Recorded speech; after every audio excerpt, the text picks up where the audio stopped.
Reggaeville family, thank you for tuning into Take Me Places. I interview series that highlights the veterans of the industry, extraordinary members of the reggae fraternity, and their personal history. And today I have the great pleasure to be with one of the great producers of reggae and of Jamaican music, a man who has made a great impact on the early dancehall era in the 70s, a man who has kind of brought reggae to the digital era in the late 80s, and a man who has created so much hits and albums that are classics today. I'm very happy, flattered and honored to be with Gussie, Gussie Clarke. Thank you so much for having me, sir. My pleasure, Munchy, my pleasure. How are you today? Always good, you know, always good. Yeah, man, and always good because it could always be worse. See, you brought us to a very special place. Why did you bring me here, and where are we?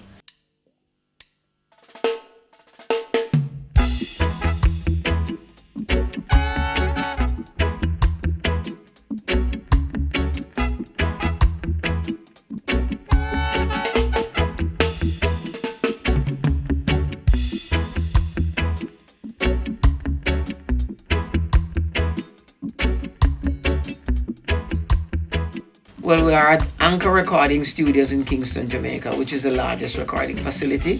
So I just felt to take you home, give a treat of, you know, what we do and where we do what we do. So it's the correct place to be. Of course, I'm very happy because I've never been here personally. I've only heard so much about the place. Welcome again. Thank you. Thank you very much for taking us here.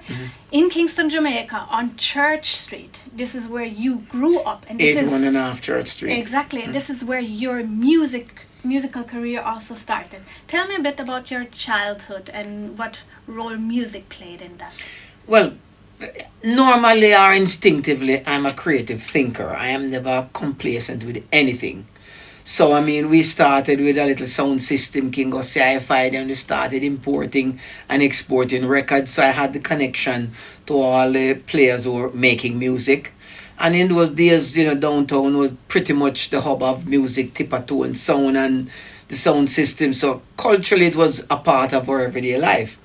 I then, you know, love music so much that I started to import in equipment, build basically a home studio, started cutting dubs upstairs for all the sound system. We were doing so well because when we were importing records, we were selling to the sound systems in those days. So I had that natural clientele and producers, the Lee Perry and the Channel One, and everybody gave me their tapes to cut dubs, you know. So I bought a dub machine that Duke Reed had at Treasure Isle Studio. And then in those days, we found some unique ways of doing stuff. Like, you know, in those days, you had 8-track tapes. So we would get the 8-track and we could separate the music from the rhythm, from the vocals. So we could do a whole lot of clever things about sound effects album and spring reverbs. And we're cutting dubs like crazy for both Jamaicans and people all over the world. So everything was a kind of a process of unintended evolution. You said upstairs, and we're talking about your mother's house, right? Yeah, that was my mother's house at 81.5 Church. So what did your mother say when a melodica player was in her closet recording? Well, she didn't. You see, this is one of the things with most parents, and as a parent, I'll tell you this. If you understand what your child or children truly loves and they seem to have a knack that might be good at it, it is best to encourage them. If not, usually when they get older and have the ability of making the word choice, they'll go there. So I was supported, encouraged. So it led to where I am today. So she understand the enthusiasm that you had from a very early age, right? Oh, yes. When did you start that? Because when you were 18, you already had your first sound system, right? That you built I started when I was at Kingston College. So, I mean, I realized that academics was my strongest skill. So I attended woodwork class and learned how to make sound system box and buy speakers. And to get an amplifier, I saved lunch money and buy the parts. And she paid the technician to make the amplifier ultimately. First, I had a little solid state amplifier. I swapped the amplifier for a transformer, because there was this, you know, technician made the amplifiers. So I got a transformer from Whitty, who had the sound and the father had a sound system before. I swapped that to Errol Dunkley later on for the use of a rhythm Ooey Baby. Then I had Uri voice, the higher they come. Yes. So the whole thing is just evolution, unintended, and things just happened. You just mentioned Uroy. That was the first single that you recorded. First single was Higher the Mountain with Daddy Roy. Exactly, the Higher the Mountain. How was that actually recorded? How did you know Uroy, and was that also recorded at your mom's place? No. What happened is that, as I said, I was interacting with all the sound system because I was cutting dubs. So Uri and his sound system, so all of that connection were just naturally. So I could have approached him and said, look, I have this rhythm and can you do a song? And the gentleman, he agreed to, and we did it, Same thing with Big Youth. He was playing on Tippertone sound. And, we look over our rhythm, Skylarking, and went to Big Youth and he did, Screaming Target, and the rest is history. Yeah. You mentioned Uroy already. You just mentioned Big Youth as well. There's Iroy. Those were the first DJ to actually tour, so come up with that style. Tell me a bit about the spirit of that time, because this was an innovation musically. Did you dig the spirit, or were you just always eager to come up with new things? Why did you get into that so much that you produced all these records? It was the order of the day, and those were the persons that I had interaction with. In those days, the DJs from the sound system were the go-to persons. They are the ones who go around and try get rhythm and try to get special for the sound system to give them an advantage. So I had that direct connection and relationship, hence I went directly to them. And then later on I moved on to vocalists because, as I said, they were buying and exporting and importing records. So I would have had to deal a lot of artists and producers who were self-producing and self-distributing, so I could have reached out to people like those, and that direct relationship is things evolve. But it was just because they were artists and they were there. It was because I felt that together we could have collaborated and do something unique and different. I am not the producer where you hear somebody says, oh, he wasn't in the studio when we built the rhythm or we voiced that song. I was directly hands-on. So if I have an agreement or an understanding I would like to work with someone, I would always be there in the studio and I'll be directing or choosing. Because, I have to be careful of exactly what I know I want and what they are willing to deliver. Sometimes it doesn't work out, sometimes it works out. Are you a man that can still enjoy the music at the same time, even though it is a business and it is a work, so to speak? I can easily respect and understand that I have two set of choices. As an individual and as a practitioner, and I have to be very careful. Things I don't like don't mean I won't record it, and vice versa. And I have to separate that thinking from a business perspective. For example, when I am recording a song, initially, the first part of it I think of creative. We're taking the vocals, we're doing all of that. The song is good, great. Then after we have done the vocals, I move to how do I approach it so it becomes more commercially capable and acceptable and possibly successful. So those decisions, my decision change at different points in any production. I mean, also, if I am doing a song with you, and at the point of after we have voiced the song, I feel that it's not the best song for you, I'll get somebody else. Good example, when we were doing a Mighty Diamonds album, and we had rumors written, and I felt that this was not a Diamond song. I had Gregory do it. We did just a little bit longer with Dennis Brown. Maxi Priest came in and I felt this could have been a greater commercial success with Maxi.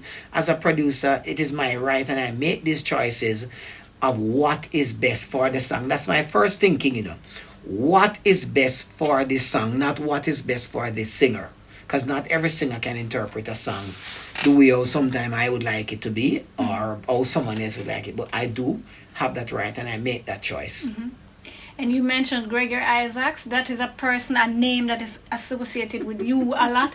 I spoke to FLABBA also within this series, and he spoke about Gregory and said that the fascinating thing about Gregory was that he would never sit down and write one line of lyrics. Everything. Tell me a bit about how he was. Gregory Isaac, I would say, was the most quick-witted human being I have ever met in my life. I remember we were at Dynamic Sounds and we were recording an album. I think it was Private Beach Party. And I think one of the songs, he called the song Nick of Time. And I said to him, Gregory, why name Nick of Time? He said, God, me just make it up in the Nick of Time. I mean, he was quick-witted, he was clever, and he was a natural. So Gregory's a whole experience by himself. We tend to remember we as industry persons who were familiar, intimate with Gregory, remember more things about Gregory that was fun than that was really talented or creative. Because he was just a humorous person and a great guy. That's wonderful if you have those memories. Oh, of yes. him. Oh, yes. Dean Fraser can give tons of them to both Gregory. And you also mentioned the Mighty Diamonds. The Mighty Diamonds, a name that your work is also associated with a lot. That album, The Real Enemy, that was sort of a milestone taking the reggae music to the digital era. When you first produced that record, was anybody ever hesitant to say, what is this new style? What are we doing here? What was the spirit of the time?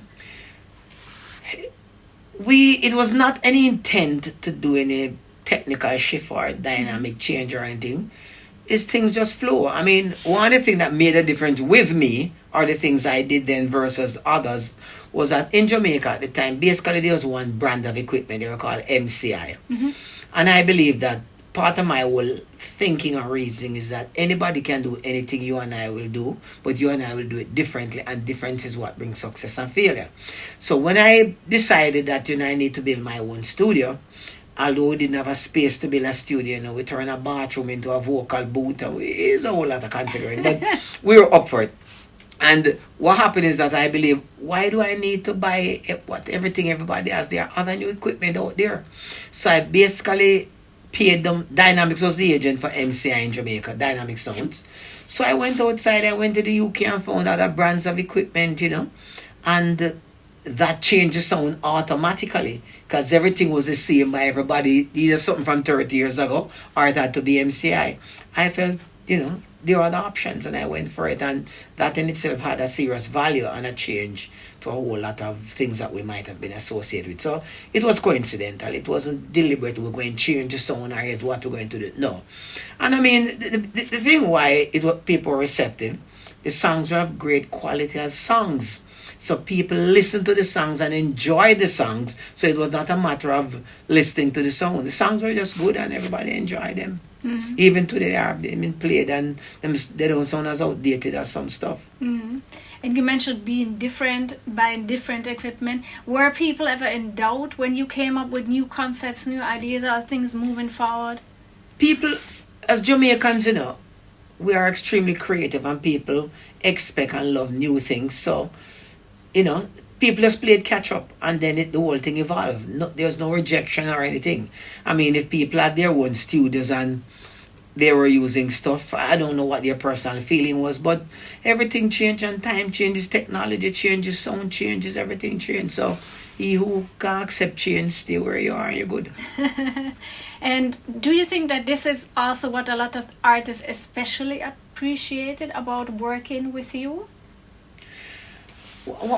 We brought a whole lot of difference to the game. For example, we brought, the understanding of people can get royalty statements, exactly. and that people well, can as a concept, they can earn and they can understand those who wanted to, right?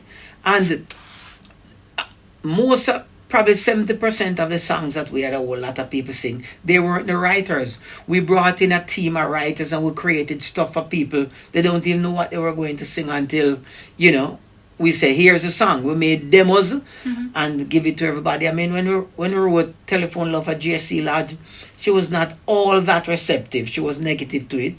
And then she came home and come back the next day and agreed, and the rest is history. So the songs themselves, and next thing for me, quality of content is king. And because, as I said, I have some creative traits, so I can identify good elements in a song and decide, okay, we'll do this one or not that one. Let's change up this one. Let's move the chorus here, put the verse there. The verse sound better as a chorus. So we did all of these things. So when someone comes to sing, all they need to do is sing. And usually it works and everybody was receptive. And it has worked for us all. Mm-hmm.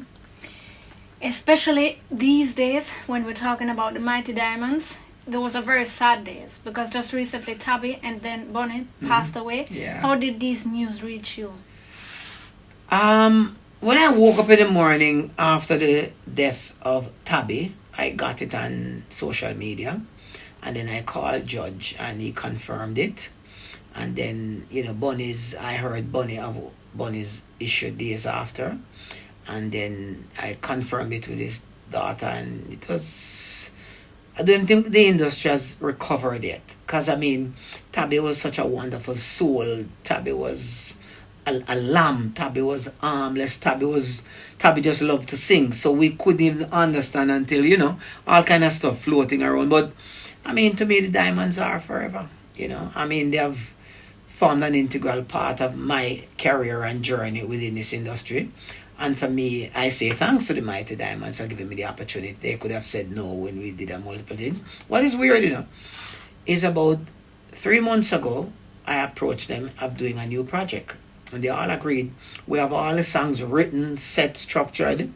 We were just now to start recording the project when all of this happened. So, you know, nothing was recorded as yet? Nothing. And, I mean, we even created, you know, conceptual titles for the album. It would have been called either Masterpiece or Diamonds Are Forever.